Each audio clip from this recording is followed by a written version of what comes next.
Airline security blocks. Black woman from boarding. Her husband, a senator, changes everything. One ordinary day at the airport turned into a battleground for justice. A black woman, excited to reunite with her husband, found herself stopped at the boarding gate for no reason other than the assumptions of a gate guard. What happened next shook everyone present, and what her husband did would change everything. Before we dive in, let us know in the comments where you're watching from. We'd love to hear from you. If you enjoy heartwarming stories of courage and justice, don't forget to hit that like button, share this video, and subscribe for more incredible tales. Your support means the world and helps us reach even more people with these powerful stories. Now, let's jump right in. Rebecca adjusted the strap of her bag on her shoulder, her free hand instinctively resting on her swollen belly. The baby had been kicking for most of the car ride to the airport, and while it was comforting, it was also exhausting. She smiled to herself, imagining the little one stretching and tumbling inside her. She thought of Mark's warm smile when he placed his hand on her belly the previous night, whispering, "Stay strong for mommy, little one." The check-in process had been smooth, her first-class ticket confirming her priority status. Yet as she approached the boarding gate, the atmosphere shifted. The murmurs of passengers, the occasional glance in her direction, and the sharp, scrutinizing eyes of the guard at the counter made her uneasy. She approached the guard, a tall man with a hard jawline and an expression that suggested he was already irritated. His name tag read Wallace. Rebecca offered him a polite smile, handing over her ticket and ID. "Here you go," she said softly. Wallace barely glanced at the ticket before his eyes lingered on her face, then her pregnant belly. His lips curled in what could only be described as disdain. "Is this some kind of joke?" he said, holding the ticket up as if it were counterfeit. Rebecca blinked, taken aback. "Excuse me?" "This is first class," Wallace said, his voice louder now. A few heads turned. "Are you sure you're in the right place?" Rebecca felt a familiar heat rise in her chest, a mixture of embarrassment and anger. "Yes, I'm sure. My ticket is valid. Is there a problem?"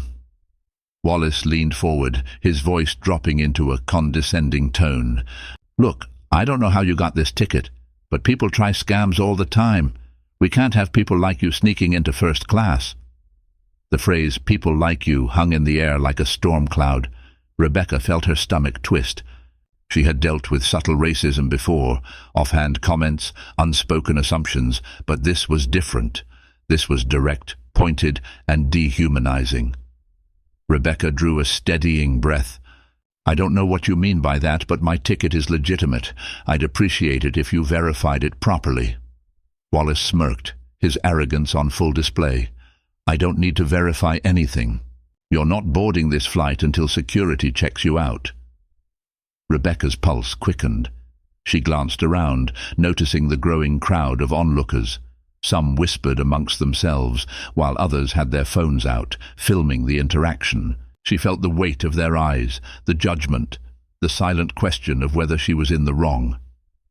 "Sir," she said, keeping her voice calm despite the storm brewing inside her, "I've done nothing wrong. Please just scan my ticket." Wallace crossed his arms, his smirk unwavering. "Security is on their way. If you've got nothing to hide, you'll wait." Rebecca's hand tightened around the strap of her bag. The baby kicked again, as if sensing her distress. Her mind raced. She could feel the familiar sting of injustice settling in, the kind that made her want to scream but knew she couldn't afford to. Not here. Not now.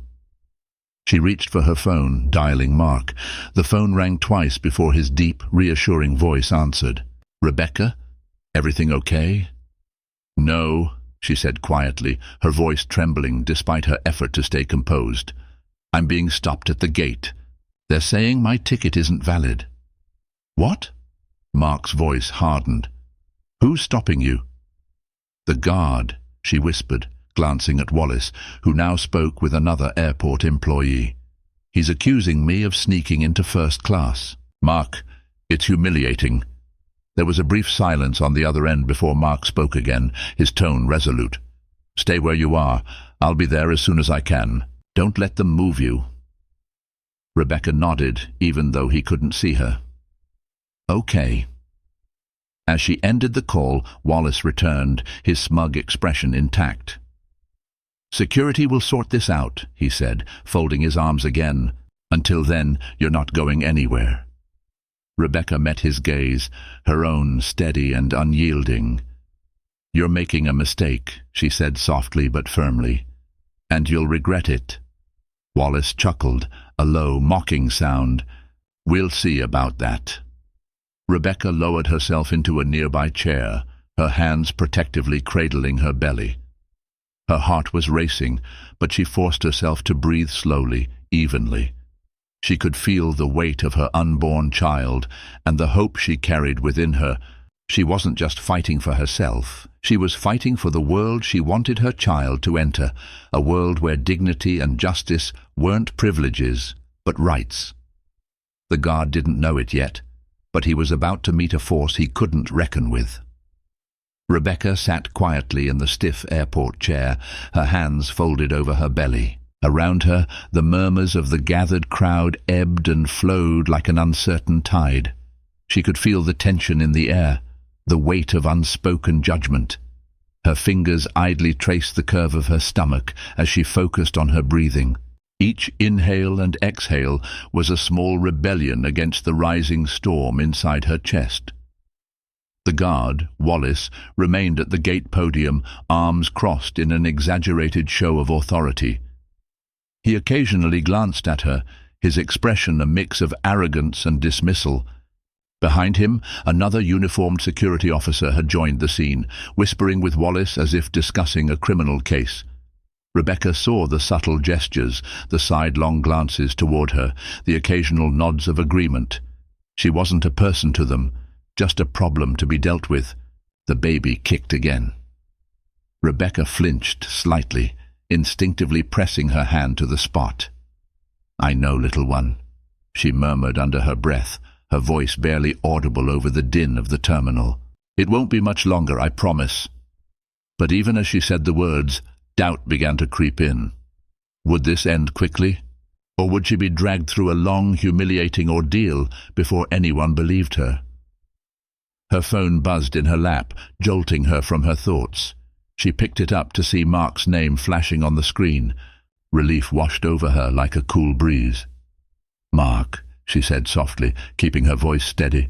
"I'm 10 minutes away," he said, his tone sharp and controlled, the way it always was when he was angry, but holding back. "Have they done anything else?" Rebecca's gaze flickered toward Wallace, who now seemed to be laughing at something the other officer had said. "They're still standing there, watching me like I'm a threat. Security is here, but no one has spoken to me yet." Mark's voice hardened. "They're making you wait, deliberately." She hesitated. "Yes." There was a pause on the other end of the line. Rebecca could almost hear Mark calculating his next move. When he spoke again, his voice was low but filled with determination. "I'll handle this, Rebecca. You stay calm. Don't engage with them unless you absolutely have to." "I know," she said, though her chest tightened with each passing second. "Just get here soon." As the call ended, Rebecca leaned back in her seat, letting her eyes drift toward the terminal's high windows. Outside, the sky was an endless expanse of grey, the kind of overcast that pressed down on the earth like a heavy blanket. She thought about Mark, his presence, his strength. She thought about how he would stride into the terminal, commanding the room without raising his voice, dismantling their arrogance with facts and authority. But for now, she was alone. The low hum of an announcement over the intercom brought her attention back to the gate. Wallace had stepped away from the podium and was speaking animatedly into a radio. His body language was confident, almost theatrical, as if he were relishing the spectacle. The other officer stood nearby, watching Rebecca with an unreadable expression. A young couple sitting a few rows away whispered to each other, stealing glances at her. Rebecca caught the words fraud and probably lying, drifting through the air like venomous threads. Her stomach churned, but she kept her face neutral. Another woman, older and wearing a beige trench coat, offered her a small, tight smile, sympathy tinged with uncertainty. It was the kind of smile that said, "I'm sorry this is happening to you, but I'm not going to get involved." Rebecca straightened in her chair, refusing to shrink under their stares. She had spent years enduring these moments, the lingering doubt, the whispered judgments, the assumptions about who she was or wasn't. But this time, the stakes were higher. This time, she wasn't just Rebecca Harrison, a woman with ambition and grace.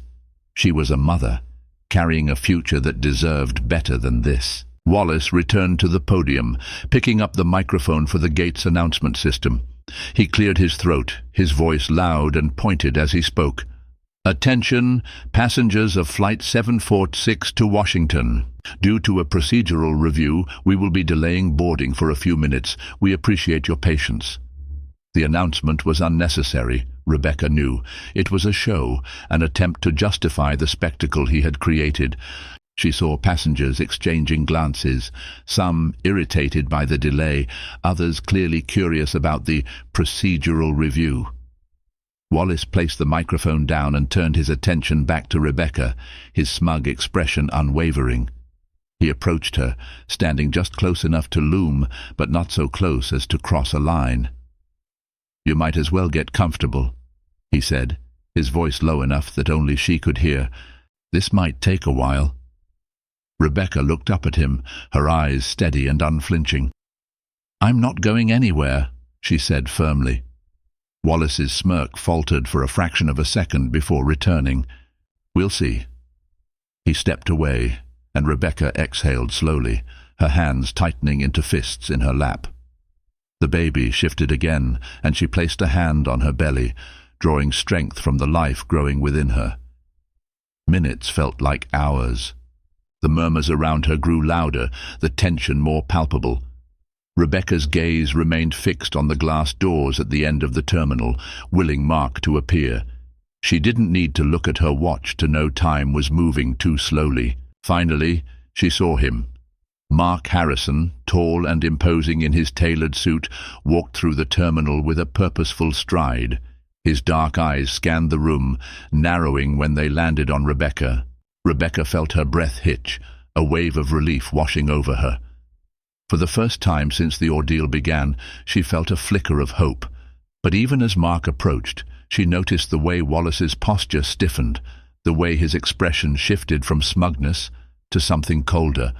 The guard didn't yet realize who Mark was, but he knew enough to recognize a challenge when he saw one. Rebecca straightened in her seat, meeting Mark's gaze as he stopped in front of her. "You're here," she said, her voice soft but steady. "I'm here," Mark replied, his jaw tight. He turned his attention to Wallace, his presence radiating authority.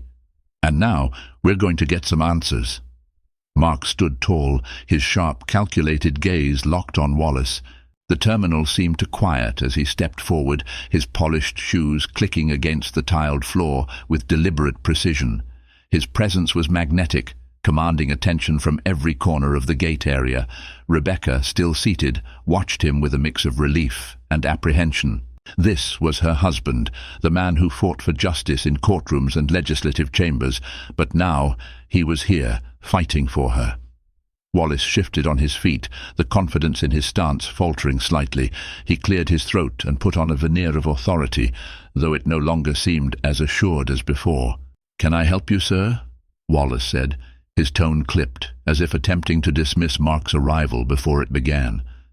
Mark's lips tightened into a thin line, a subtle expression of his irritation. He took his time responding, letting the silence stretch uncomfortably between them. Finally, he spoke, his voice calm but laced with steel. "Yes, you can start by explaining why my pregnant wife is being harassed instead of being allowed to board her flight." Wallace blinked, momentarily caught off guard. "Your wife?" he repeated, his voice tinged with disbelief. His gaze flickered to Rebecca, who met his eyes with a steady, unwavering look. "That's correct," Mark said, stepping closer. "Rebecca Harrison, you've delayed her boarding without cause, made baseless accusations, and subjected her to public humiliation. I'd like to know why." Wallace bristled, regaining some of his composure. "Sir, we're conducting a routine review. There were irregularities with her ticket." "Irregularities?" Mark's eyebrows arched, his tone incredulous. "You mean the valid ticket she paid for? The one with her name clearly printed on it? Or is the irregularity simply that she doesn't fit your narrow idea of who belongs in first class?" A ripple of murmurs moved through the gathered crowd. Passengers leaned closer, their curiosity piqued. Some held their phones steady, capturing every word and gesture. Others exchanged whispers, their gazes darting between Mark and Wallace. Wallace's jaw tightened. "We have protocols to follow, sir. If she's innocent, there's nothing to worry about." Mark stepped even closer, his voice dropping to a quieter, more dangerous tone. "Your protocols don't include profiling passengers based on the color of their skin or making assumptions about their worth. This isn't about protocols. It's about your prejudice." Rebecca watched the exchange, her heart pounding in her chest. She had seen Mark in this mode before, his words sharp as a blade, his presence commanding like a storm.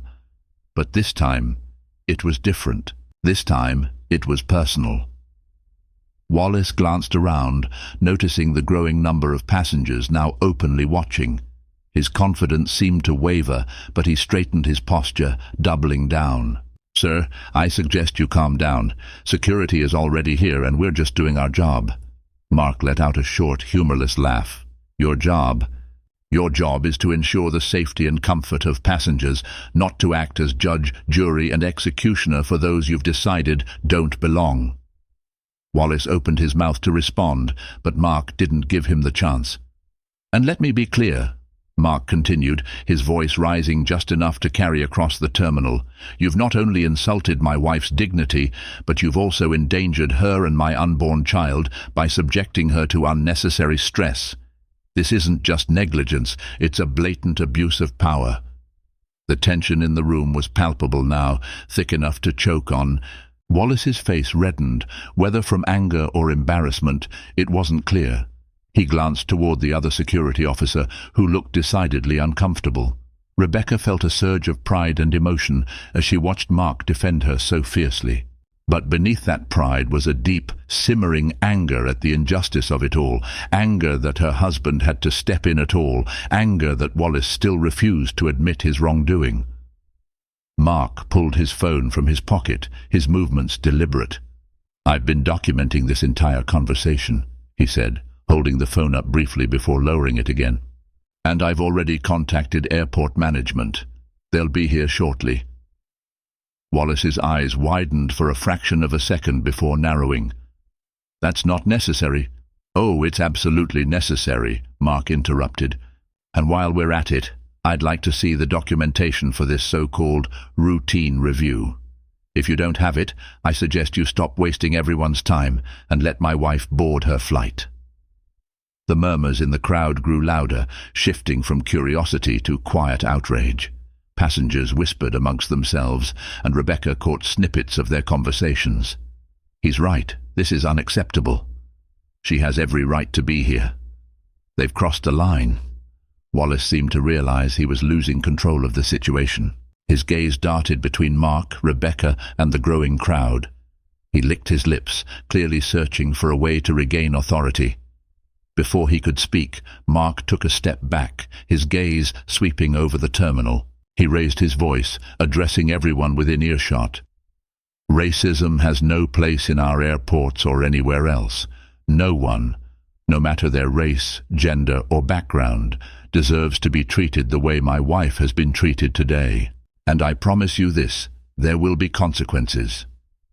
The terminal erupted into scattered applause and murmurs of agreement. Wallace's face turned a deep shade of crimson, his mouth opening and closing as he struggled to form a response.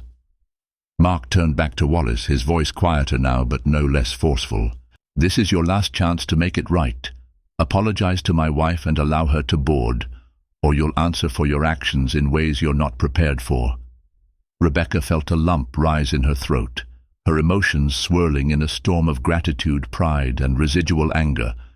She placed a hand on her belly again, drawing strength from the life growing within her. Wallace hesitated, his defiance faltering under the weight of Mark's words and the scrutiny of the crowd. For the first time, he looked uncertain, unsure of his place, his authority, his next move. And in that moment, the balance of power shifted.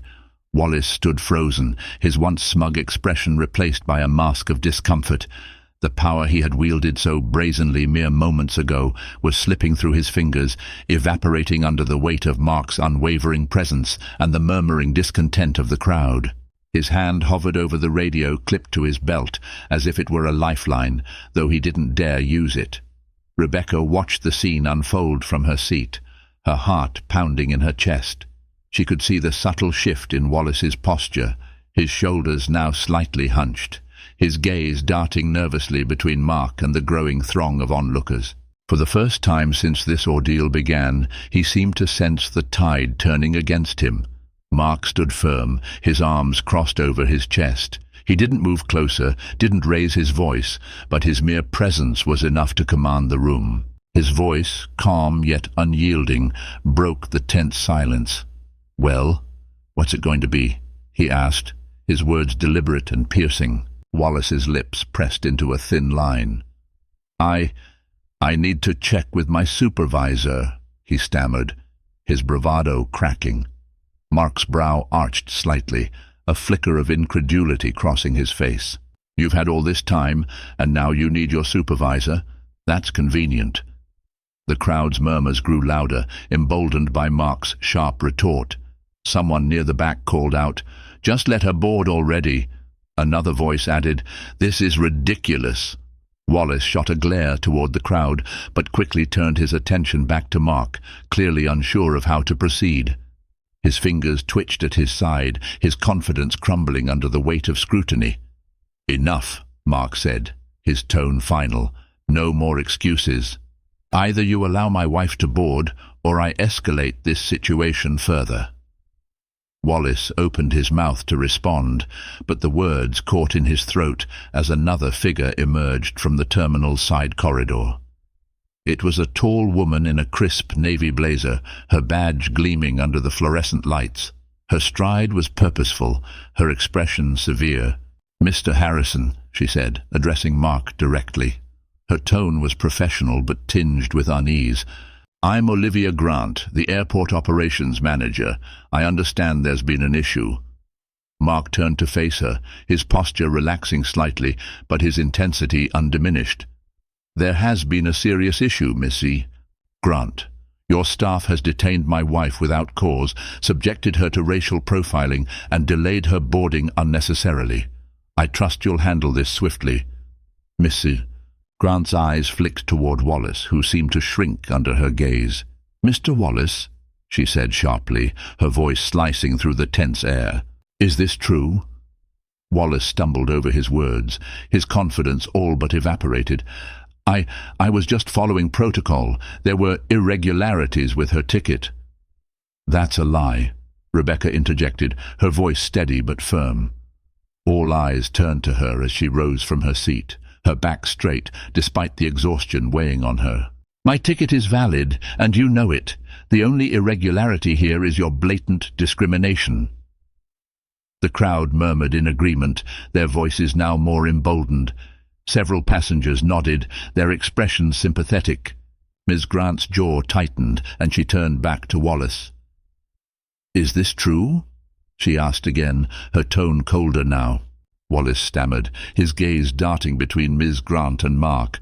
I didn't mean—" "Enough," Ms. Grant snapped, cutting him off. "I'll review the security footage myself, but from what I've seen and heard so far, your actions are indefensible." She gestured to the other security officer, who had been standing silently nearby. "Escort Mr. Wallace to the administrative office. He is relieved of duty pending an investigation." The officer hesitated but nodded, stepping forward to guide Wallace away. Wallace's face turned a deep shade of red, a mixture of anger and humiliation. He looked as though he wanted to protest, but thought better of it. With a final glare at Rebecca and Mark, he allowed himself to be led away. The crowd erupted into scattered applause, the sound echoing through the terminal. Rebecca felt a wave of relief wash over her, though the tightness in her chest hadn't fully dissipated.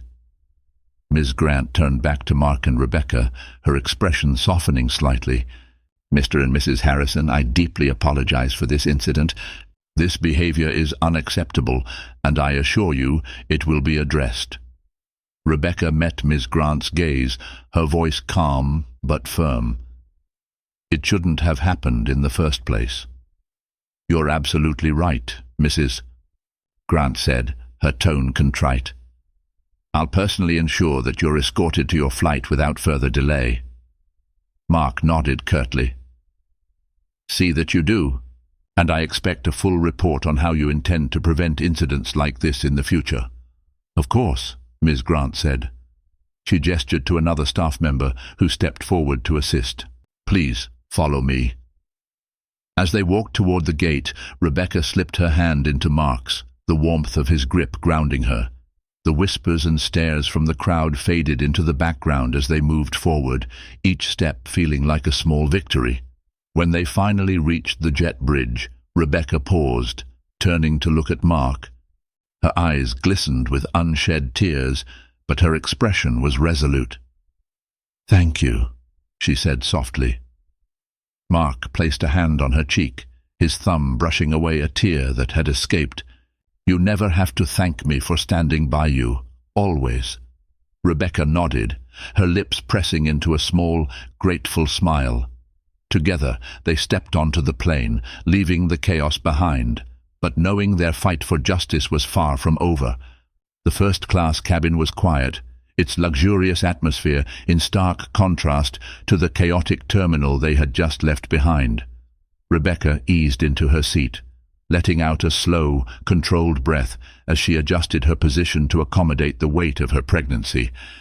The baby moved softly, almost as if sensing her relief. She placed a hand on her belly, stroking it absent-mindedly, while her thoughts lingered on everything that had unfolded.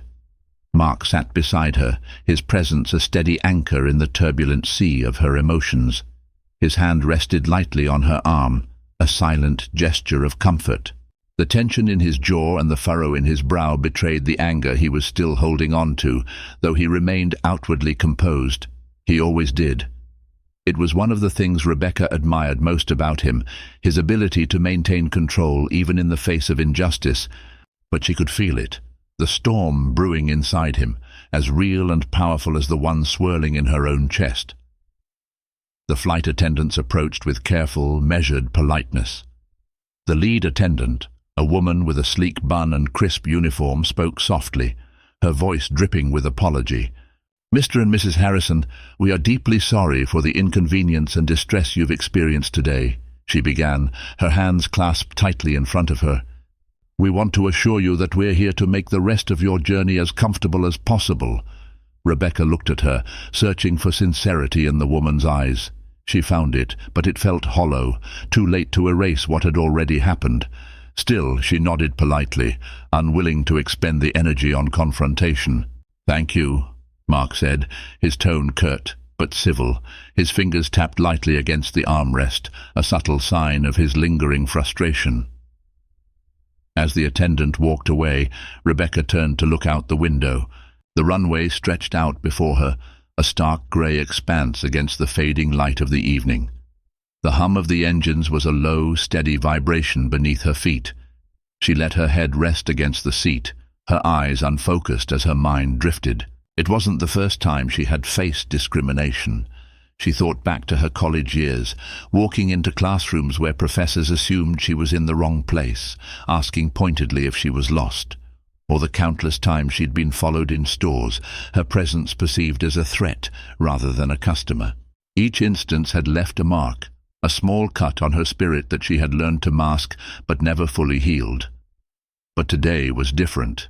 Today, it wasn't just about her. Today, she carried not just the weight of her own dignity, but the future of the child growing inside her.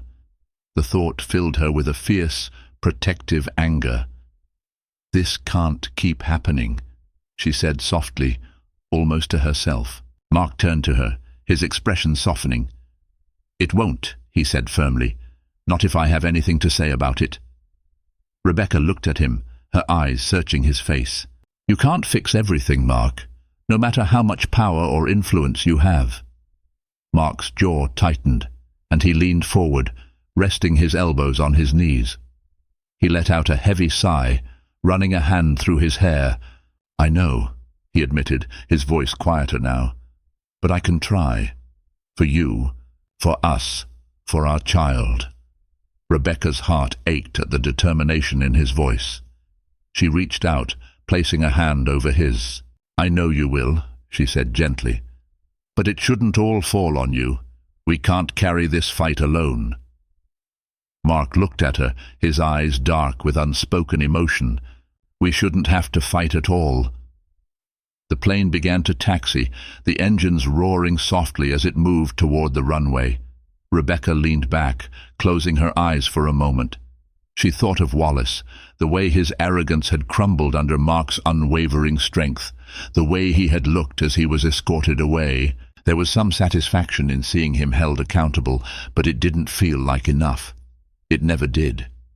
Mark shifted beside her, pulling out his phone. Rebecca opened her eyes, watching as he began typing, his fingers moving quickly over the screen. "What are you doing?" she asked. "Drafting a statement," he said without looking up. "This can't just end here. People need to know what happened." Rebecca hesitated. She admired his resolve, but she wasn't sure if she was ready for the scrutiny that would come with sharing their story publicly. "Do you think it will make a difference?" she asked quietly. Mark paused, his fingers hovering over the screen. He looked at her, his expression serious. "It might, and if it doesn't, at least we tried. At least we didn't stay silent." Rebecca nodded slowly, her mind turning over his words. Silence had never been her way. She had always believed in speaking up, in standing her ground, but it was exhausting. The fight was constant, unrelenting, and now, with a child on the way, the stakes felt higher than ever. As the plane began its ascent, Rebecca closed her eyes again, her hand resting on her belly. The weight of the day pressed down on her, but beneath it she felt a flicker of hope, a quiet, resilient flame that refused to be extinguished.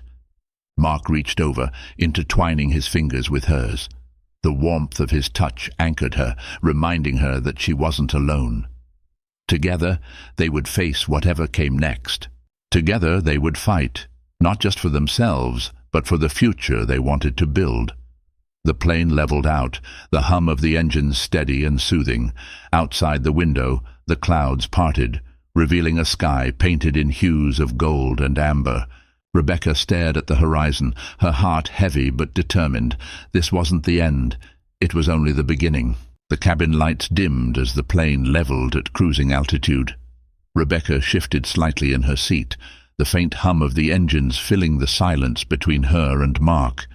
He had finished typing his statement, the phone now resting on the small table in front of him. His jaw remained set, the tension in his shoulders unyielding. She could tell his mind was still churning, replaying the events at the terminal, dissecting every word, every gesture.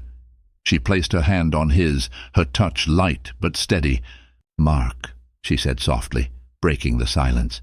His eyes turned to her, the hard lines of his face softening just a fraction. "Yes?" Rebecca hesitated for a moment, gathering her thoughts. "You don't have to carry all of this on your own." He exhaled, leaning back against his seat. "I know," he said, though his voice lacked conviction. Rebecca frowned, her gaze lingering on him. "Do you? Because it feels like you're trying to bear the weight of the world for both of us." Mark ran a hand through his hair, his expression thoughtful. "I don't know how to do anything else," he admitted. "When I see you, when I see what they put you through, I can't just stand by. I have to do something." "You already did," Rebecca said, her voice firm but gentle. "You stood up for me. You didn't let them get away with it. But Mark, this fight isn't just about us. It's about a system, a mindset, a culture, and that's bigger than you or me." Mark's eyes darkened, his brow furrowing. "That's exactly why I can't stop. If we don't fight, who will? Rebecca leaned forward, her hand still resting on his. We fight by living, Mark, by showing them that their ignorance, their hate, doesn't define us. We fight by raising our child to know their worth, to know that they come from strength, resilience, and love. Mark's expression softened further, his lips pressing into a thin line. He reached up, brushing a stray curl from Rebecca's face. "You're right," he said quietly. "As usual." Rebecca smiled faintly, her fingers tightening around his. "That doesn't mean we stop pushing for change, but we need to find balance. For us, for the baby." Mark nodded, his thumb brushing over her knuckles. "You're amazing, you know that?" Rebecca laughed softly, the sound light but tinged with exhaustion. "I've been told once or twice." The flight attendant returned, carrying a tray with a steaming cup of herbal tea and a bottle of water. She placed them on the table between Rebecca and Mark, her demeanor subdued but attentive. "Mrs. Harrison, we thought this might help you relax," she said, her voice quiet. Rebecca nodded in thanks, her smile polite but distant. She picked up the cup, the warmth seeping into her hands as she brought it to her lips. The tea was soothing, its faint floral notes calming her frayed nerves. The attendant lingered for a moment, as if debating whether to say more. Finally she spoke, her voice hesitant. "I just want to say, I'm sorry for what happened earlier. It was wrong, and it shouldn't have happened." Rebecca looked up, surprised by the sincerity in the woman's voice. "Thank you," she said, her tone measured. "I appreciate that." The attendant nodded, her eyes flickering to Mark before she stepped away. Mark watched her go, his jaw tightening again. "It's not enough," he muttered. Rebecca placed her hand on his arm, grounding him. "It's a start." As the plane sailed through the night sky, the cabin grew quieter, the soft rustle of passengers settling in for the journey the only sound. Rebecca leaned her head against the window, her gaze drifting to the expanse of stars outside. The baby shifted again, a small reminder of the life she carried within her. Her thoughts turned to the future, the world she wanted her child to grow up in, the lessons she hoped to teach. She thought of strength, of resilience, of the courage to stand tall in the face of adversity. But she also thought of love, of kindness, of the quiet power in choosing hope over despair. Mark's voice broke through her reverie. "What are you thinking about?" Rebecca turned to him, her lips curving into a faint smile. "The future," she said simply. Mark reached for her hand, lacing his fingers with hers. "We'll build it together," he said, his voice steady. Rebecca nodded, her smile growing. "Yes, we will." They sat in silence for a while, their hands intertwined. The hum of the plane was a constant rhythm beneath them, a reminder of the journey they were on, not just this flight, but the larger journey of their lives together. As the hours passed, Rebecca allowed herself to relax, her head resting against Mark's shoulder. She felt the steady rise and fall of his breathing, the warmth of his presence grounding her, and as she drifted into a light, dreamless sleep, she held on to the quiet resolve that had taken root within her. They had faced the storm and come through it together, and whatever challenges lay ahead, she knew they would face them the same way, side by side. The plane began its descent as the captain's voice filled the cabin, announcing their approach to Washington. Rebecca stirred awake, her cheek pressed against Mark's shoulder, her breath slow and even. The low vibration of the engines and the gentle tilt of the aircraft as it navigated the clouds brought her fully back to consciousness. She lifted her head, blinking against the cabin lights as her surroundings came into focus. "Hey," Mark said softly, his voice warm and grounding. "You okay?" Rebecca nodded, though the weight of the day still pressed against her chest. "Yeah," she murmured, brushing a stray lock of hair from her face. "I'm okay." Mark studied her for a moment, his gaze filled with quiet concern.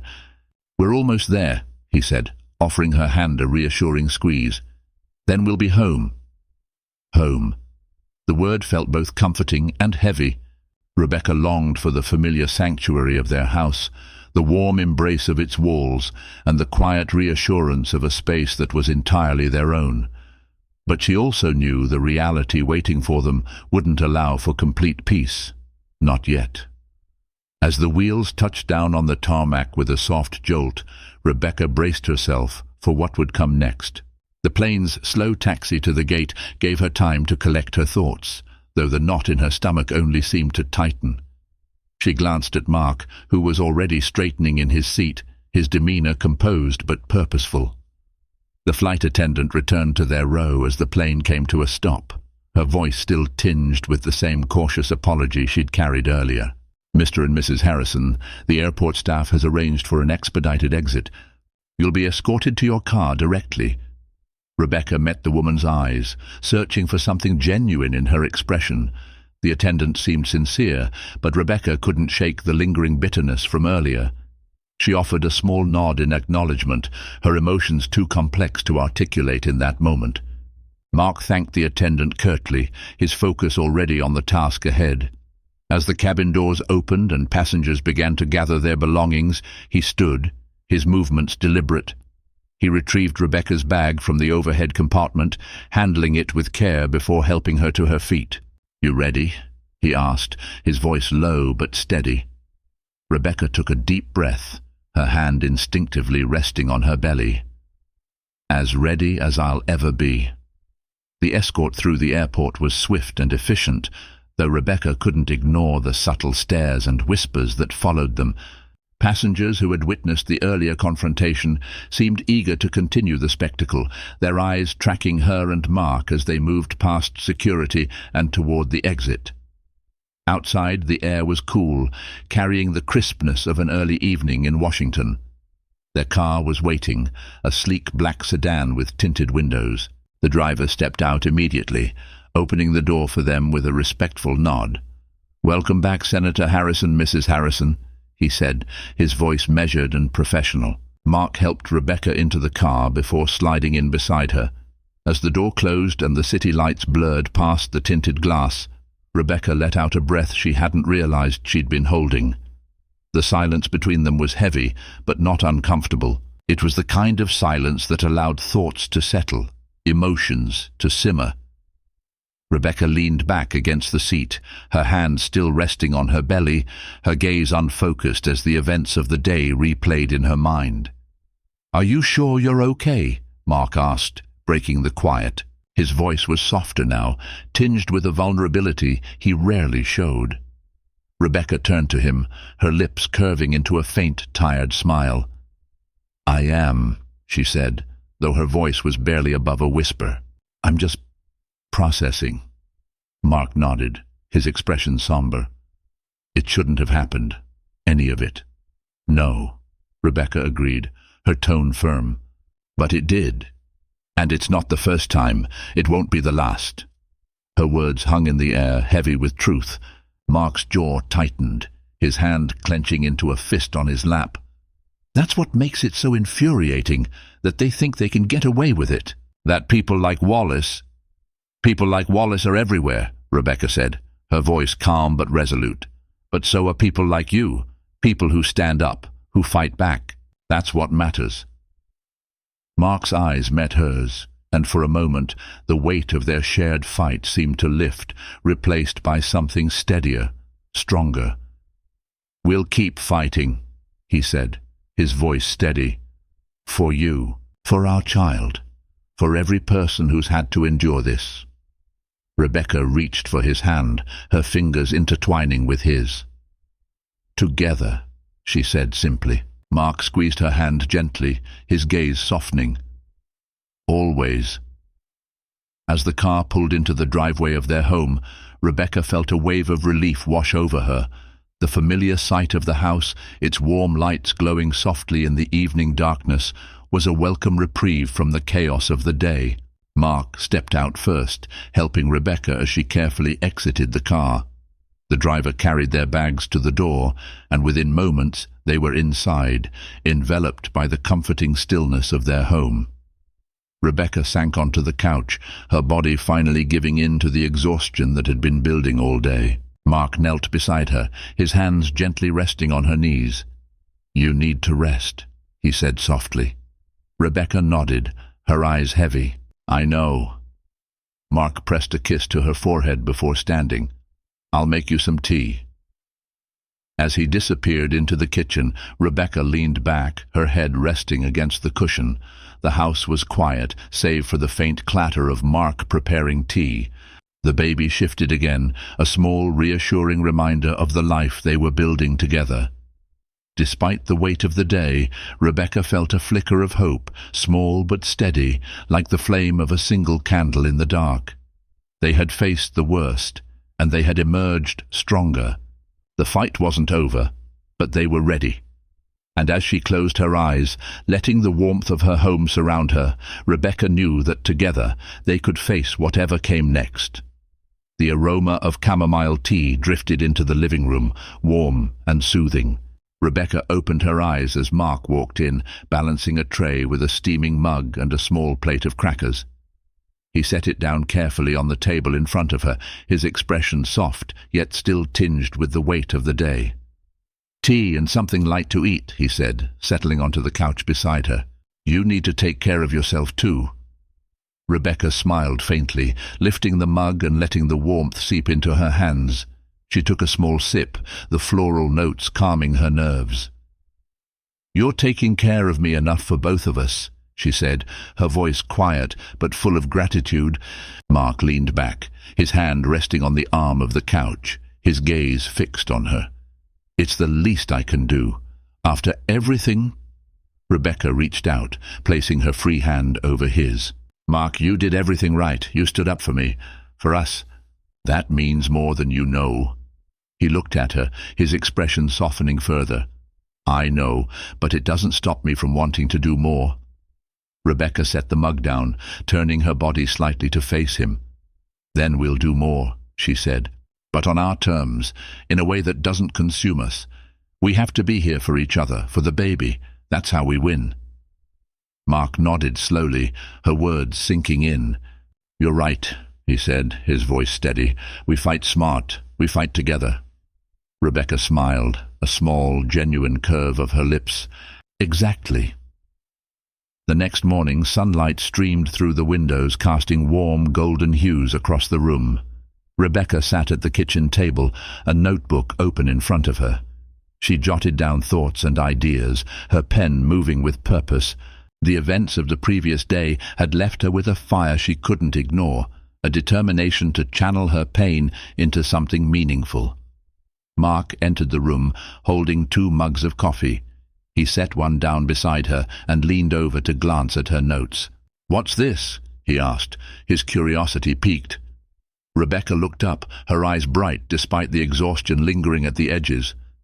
"A plan," she said simply. Mark raised an eyebrow, taking a seat across from her. "Go on." Rebecca tapped her pen against the paper. "I've been thinking about what happened. About Wallace, the crowd, the system that allows people like him to act without accountability. It's not enough to just call it out when it happens. We need to create something lasting, something that makes people think twice before they act like that again." Mark nodded, listening intently. "And how do you propose we do that?" Rebecca hesitated for a moment before speaking. "Awareness campaigns, workshops, real consequences for discriminatory behavior. We can work with organizations, push for legislation, and amplify voices that often go unheard." Mark leaned back, his eyes narrowing thoughtfully. "That's ambitious." "So are we," Rebecca replied, a determined edge in her voice. A slow smile spread across Mark's face. "I love it. Let's do it." Rebecca felt a surge of warmth at his words, the kind of support that reminded her why they were such a strong team. Together, they began to brainstorm, their ideas flowing freely as they mapped out a vision for the future. Weeks turned into months, and their efforts gained traction. They partnered with advocacy groups, held town hall meetings, and worked with lawmakers to draft policies aimed at addressing systemic discrimination. The incident at the airport became a catalyst, a story that resonated with people from all walks of life. Rebecca and Mark found themselves at the center of a movement, not because they sought the spotlight, but because their story had struck a chord. They balanced their work with preparing for the arrival of their child, their home filled with a mix of baby supplies and advocacy materials. One evening, as they sat together in the nursery, Rebecca cradled her growing belly, her voice soft as she spoke. "Do you think we're making a difference?" she asked, her gaze distant. Mark reached over, his hand resting gently on hers. "I know we are," he said. "Every person who hears our story, who joins the fight, who decides to stand up for what's right, that's a difference." Rebecca nodded, her heart swelling with a mix of hope and determination. "Then we keep going." "Always," Mark said, his voice resolute. Months later, their child was born, a baby girl with wide, curious eyes and a smile that seemed to light up the room. They named her Grace, a symbol of the strength and resilience they hoped to instill in her. Holding Grace in her arms, Rebecca felt a deep sense of peace. The fight wasn't over, it likely never would be, but they had found a way to turn pain into purpose, to transform adversity into action. And as she looked at Mark, who stood beside her with their daughter cradled in his arms, she knew they would face whatever came next together. Their family was their foundation, their love the anchor that kept them steady. The world wasn't perfect, but they were building something better. One step, one fight, one act of grace at a time. This story is a powerful reminder that standing up to injustice isn't just about the moment. It's about paving the way for lasting change. Through courage and determination, this family turned an act of discrimination into a movement for accountability and equality. If you believe in the power of stories like this to inspire change, don't forget to hit the like button, share your thoughts in the comments, and most importantly, subscribe to our channel. Join us for more stories that challenge, inspire, and ignite the fight for justice. Thank you for being part of this journey.